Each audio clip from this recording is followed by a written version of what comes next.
in order for them to achieve the next level and grow and avoid some of the mistakes that you and I made, it's critical that they get that application process.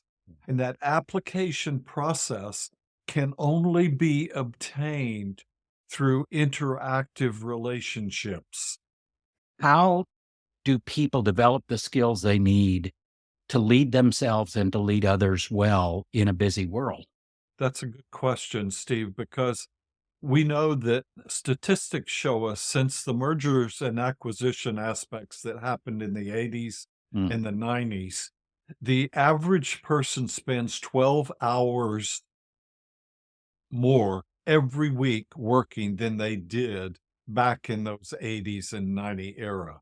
We have to harness technology. We have to do this because so many companies today are so stretched financially and so short staffed that it is imperative upon the people who have that burn or that passion for leadership and management to dig into something that they can do when they have time.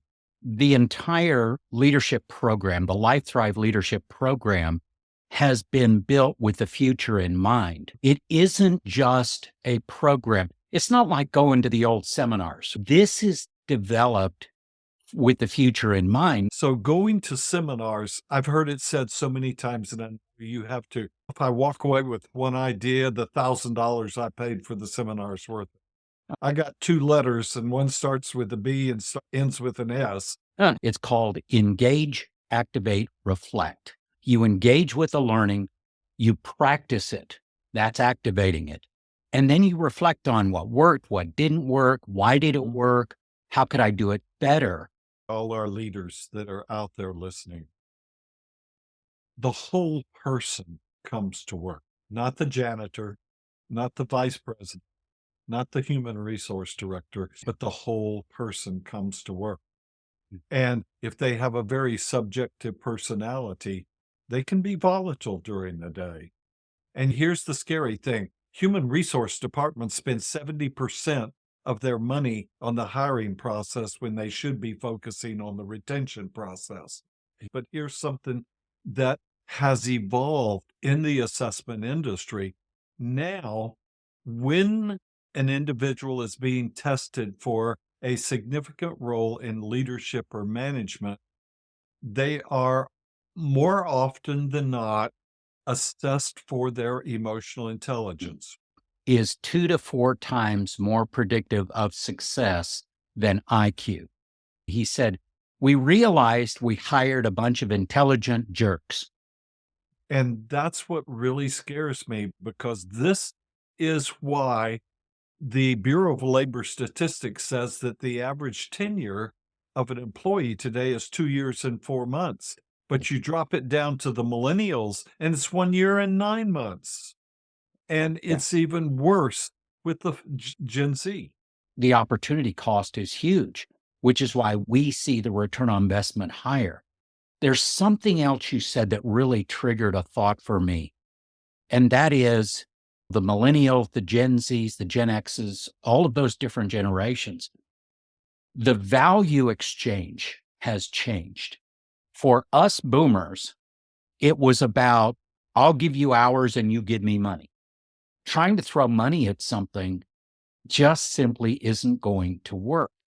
The University of Continuing Education says that for employees between the 25 and 30-year age and older, the number one desire is not money. It is, are you going to invest in me and build my resume and develop me as an individual? Leadership is not about authority, it's about influence. And any manager has authority over people, but good luck trying to get people to do what you want when you don't have trust and influence. 85% of people at one point in their career quit their job because of their boss. It's their home or whatever. Because of the virtual workplace, the office engagement that usually happens doesn't happen to the same degree, which is why we now have a pandemic. I hate to say it, but a pandemic of quiet quitting. because people will put in their hours, but where's their heart? Steve, you're right on track with this because one of the things that leaders forget is their role is not just to lead, it's to inspire the next generation to pay it forward. The worst thing you can do is get to the annual evaluation as a leader Yeah. or manager and tell somebody you really didn't meet the goals. And they're going, when were you going to tell me this? And you know what I've loved is I have actually walked into a corporation where the CEO was showing the new guy how to wax the floors. And guess what? It's going to be more successful. It's going to be more satisfying. It's going to be more enjoyable. And if we're going to spend all this time at work, we might as well enjoy it.